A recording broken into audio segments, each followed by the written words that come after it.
सेबी ने कुछ दिन पहले काफी सारे बदलाव किए ट्रेडिंग में, जैसे कि लॉट साइज को इंक्रीज करना, वीकली एक्सपायरी को कम करना। इस तरह का काफी सारे 5-6 चेंजेस सेबी ने किया है।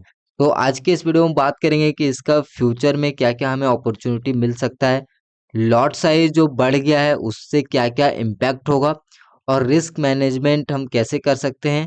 तो इसके ऊपर हम आज डिटेल में बात करेंगे। अब लॉट साइज कितना बढ़ा है नहीं बढ़ा है ये आप लोगों को कई सारे वीडियो के थ्रू आपने देख लिया होगा, वो एनएससी का सर्कुलर भी आया हुआ था। तो हम उन उस टॉपिक पे बात नहीं करेंगे, आज बात करेंगे फ्यूचर में क्या क्या अपॉर्चुनिटी रह सकता है, और लॉट साइज बढ़ गया तो इसको हम कैसे मैनेज कर सकते हैं, क्या ये मैनेजेबल है या फिर नहीं है, और रिस्क मैनेजमेंट यहाँ पे सबसे ज़्यादा इम्पोर्टेंट रहेगा। और इसके वजह से क्या क्या इम्पैक्ट होगा नए ट्रेडर में या फिर जो अभी ऑलरेडी ट्रेडिंग कर रहे हैं, तो उसमें उसको क्या क्या प्रॉब्लम आने वाला है वो सब हम बात करेंगे। तो सबसे पहले बात करते हैं कि फ्यूचर में अपॉर्चुनिटी क्या क्या मिल सकता है। अब देखिए फ्यूचर में एक अपॉर्चुनिटी यहाँ पे ये मिल सकता है कि अभी जैसे लॉट साइज इंक्रीज हो गया, अब इससे हुआ क्या, मार्जिन बढ़ गया।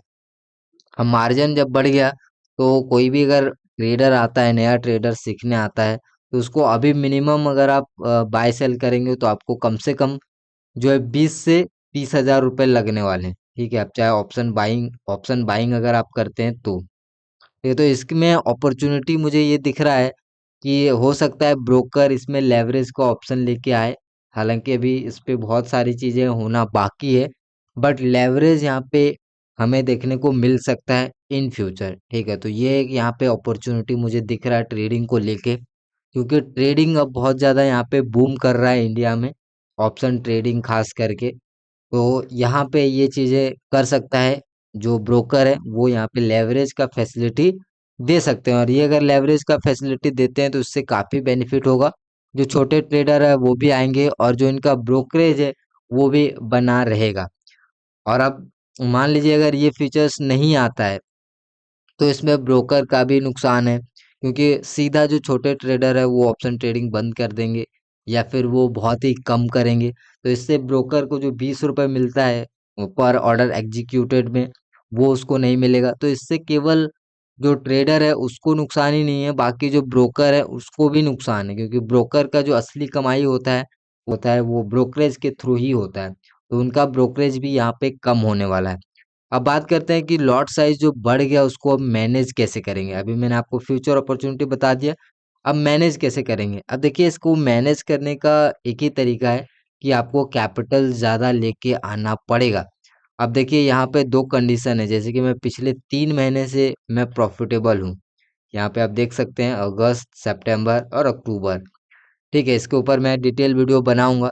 तो अब देखिए मेरे जैसे इस तरीके के कई सारे ट्रेडर होंगे जो अभी धीरे धीरे प्रॉफिटेबल हो रहे होंगे, लेकिन लॉट साइज की वजह से एकदम से क्या होगा कि उसका रिस्क रिवॉर्ड हिल जाएगा। क्योंकि अभी जो हम रिस्क ले रहे हैं, फॉर एग्जांपल हम एक लॉट में रिस्क ले रहे हैं, मान लीजिए 500 रुपए का रिस्क रिस्क ले रहे हैं।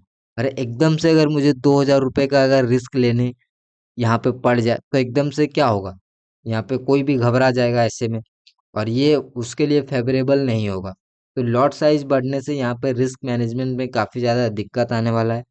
जो मार्जिन है वो काफ़ी ज़्यादा बढ़ यहाँ पे लगेगा। 20-30 हज़ार रुपए बाइंग के लिए आपको लगेगा एक लॉट के लिए। ठीक है, अगर आप बैंक निफ्टी या फिर निफ्टी वगैरह करते हैं तो अभी जो है निफ्टी का एक्सपायरी है और सेंसेक्स का एक्सपायरी है वीकली, बाकी सारे मंथली है। तो मंथली जो भी एक्सपायरी होता है उसका प्रीमियम जो है 1 तारीख से बहुत ही ज़्यादा उसका प्रीमियम रहेगा, लगभग 2000 के अप्रोक्सीमेटली रहेगा प्रीमियम।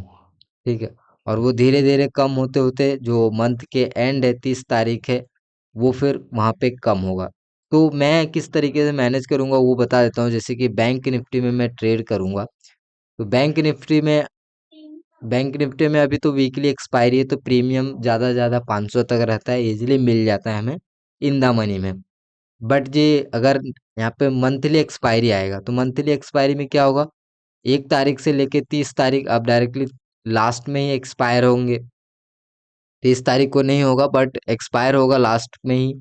तो इसमें क्या होगा, प्रीमियम थोड़ा सा ज़्यादा रहेंगे, तो हो सकता है कि 15 दिन मैं ट्रेड ना कर पाऊँ, और 15 दिन के बाद जो प्रीमियम है वो अगर यहाँ पे 800 700 इस तरीके के मिलते हैं तो फिर अगर फेवरेबल होता है तभी यहाँ पे ट्रेड करेंगे।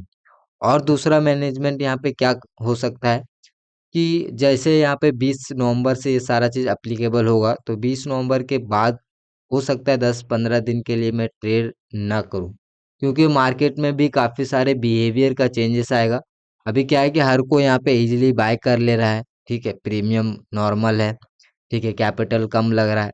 बट एकदम से जैसे ही लॉट साइज चेंज हो जाएगा तो कैपिटल लोगों को रिक्वायरमेंट होंगे, ट्रेडर बहुत सारे ट्रेडर छोड़ के चले जाएंगे, कोई और शिफ्ट हो जाएंगे कहीं और, या फिर वो कहीं कैपिटल लेके आएंगे। तो 10-15 दिन मैं ट्रेड नहीं करूंगा, पहले बिहेवियर को जो यहाँ पे ऑब्जर्व करूंगा, क्या हो रहा है नहीं हो रहा है, क्या कुछ चेंजेस आया है या फिर नहीं हुआ। उसके बाद अगर नॉर्मल हो जाता है, सारी चीज़ें सही रहता है, तो फिर मैं यहाँ पे जो है ट्रेड करना शुरू करूंगा। अब इससे इम्पैक्ट क्या हो सकता है, इम्पैक्ट मैंने आपको बता दिया कि जैसे कि यहाँ पे सभी को प्रॉब्लम होने वाला है, ब्रोकर की भी कमाई जो है कम होगी सबसे पहले। दूसरा है यहाँ पे जो बायर्स है उनको ज़्यादा कैपिटल लगेंगे, सेलर्स है उनको भी ज़्यादा कैपिटल लगेंगे, तो सभी को यहाँ पे दिक्कत होने वाला है। प्लस में कैपिटल तो लगेगा, तो लेकिन रिस्क मैनेजमेंट का जो रिस्क है वो और भी बढ़ जाएगा, ठीक है। तो इसमें भी हो सकता है लेवरेज वगैरह देखने को मिले, इससे ब्रोकर को भी बेनिफिट होगा, ट्रेडर भी इससे आएंगे। तो यही मुझे एक फ्यूचर का अपॉर्चुनिटी दिख रहा है। और जो है बाकी चीज़ें अभी मुझे जो नॉर्मल ही अभी लग रहा है, बाकी 20 नवंबर के बाद देखते हैं। मैंने कैसे रिस्क मैनेजमेंट मैं करूँगा वो भी मैं आपके साथ शेयर कर दिया कि हो सकता है कि 15-20 दिन मैं ट्रेड ना करूँ, उसके बाद मैं ट्रेड करूँगा। और बैंक निफ्टी में ट्रेड करता हूँ तो पहले मैं बिहेवियर में क्या क्या चेंजेस आ रहा है वो सब मैं ऑब्जर्व करूँगा, उसके बाद ही फिर मैं यहाँ पे ट्रेडिंग करूँगा। फिलहाल अभी कंटिन्यू रहेगा, ये सारी चीज़ें हम 20 नवंबर के बाद से देखेंगे। तो इस वीडियो में बस इतना ही, उम्मीद करता हूँ कि वीडियो आपको पसंद आया, और आपका क्या ख्याल है ऑप्शन ट्रेडिंग को लेके वो भी मुझे नीचे कमेंट करके बताइएगा। क्या सेबी का ये सब आपको ट्रैप लग रहा है या फिर क्या लग रहा है, मुझे बताइए। मैं आपसे मिलता हूँ अगले वीडियो में, तब तक के लिए धन्यवाद।